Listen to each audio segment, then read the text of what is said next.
In this video, we're gonna compare the DDJ200 to the 400 and hopefully give you a better idea on which controller is best for you if you're starting out beginner DJ.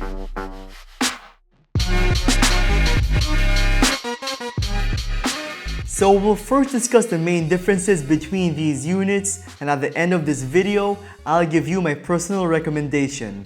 But before we start, let me know in the comment section down below which controller you personally like more and why. Is it the 200 or the 400? Anyway, let's begin.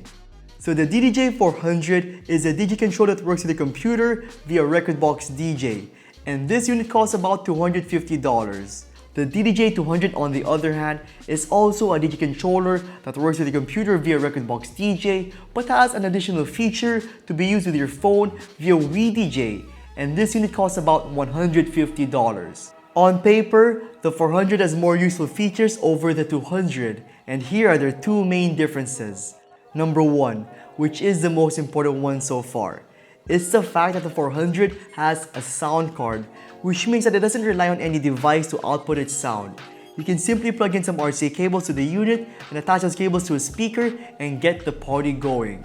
The 200 on the other hand does not have a sound card, which means that the audio that it outputs will only come from a computer or phone depending where you attach the unit to, which unfortunately means that the audio cannot get as loud and maybe as clear as the 400s unless you use a sound card with your computer, which will cost you additionally. Number 2. The DDJ400 has buttons and knobs for selecting songs, inputting pad modes, and for using effects.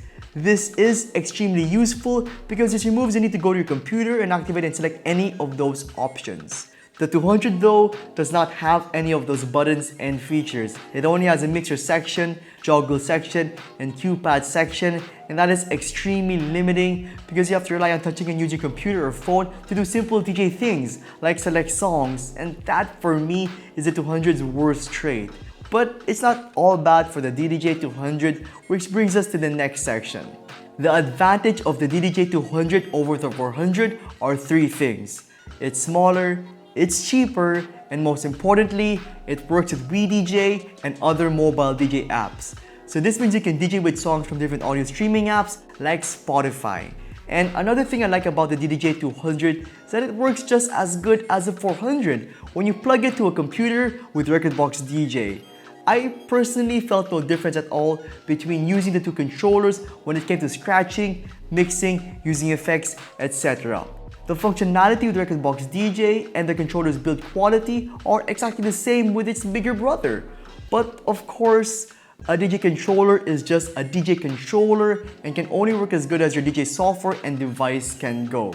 So how does the 200 perform with smartphones via WeDJ, the app it's made for? Well, it's good.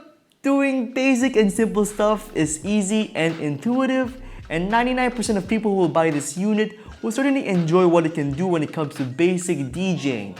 But when it comes to doing hardcore DJ techniques like scratching, it's not as good. A controller will only perform just as good as the hardware, keep that in mind. But how about the DDJ400? How is it as a beginner DJ controller? Well, for me, it's almost perfect. Everything works and functions like they should, and it can definitely go toe-to-toe with its bigger brothers like the DDJ800 and 1000, even though it's smaller, lighter, and is made with cheaper materials. If you're a beginner DJ, the DDJ400 is a controller that can last you a long time because of all of its basic, complete features. The only thing I find lacking with the unit is its absence of better audio output options like an XLR output, but that is pretty much it. So which controller should you go for? Well, if you're a complete casual and just want to try DJing to see if you like it, then the 200 is for you. It won't last you a long time if you plan to take DJing seriously, but it'll give you an idea of what DJing is all about. Plus, that feature to use Spotify and other music streaming apps is just game-changing as a DJ, and you'll have a lot of fun playing and mixing songs you would normally just listen to. I'm sure the whole experience will be quite amazing and fulfilling. But let's say you're a bit more serious into DJing, then I would highly recommend the DDJ400. It's just a better investment to make for an additional $100 because it has everything you'd ever need as a DJ. minus a laptop, VDJ, and Spotify though. The 400 simply offers better audio output options and a more tactful DJing experience. And if you have a good computer, the 400 will last you a long time. Because of those features, you can definitely use this controller to hone your DJ skills, and you can even use this controller to gig and grow your career. But let's say you want to take DJing seriously and already own a beginner DJ controller like the 200, RB, SB, S2, Impulse, Party Mix, or something else. Would it be wise to upgrade to the 400? I would say no. It'll be best to upgrade to the DDJ 800 or just a controller with XLR outputs. Trust me, that'll make a world of a difference when you gig out. But how about you guys? What controller would you recommend for beginner DJs and why?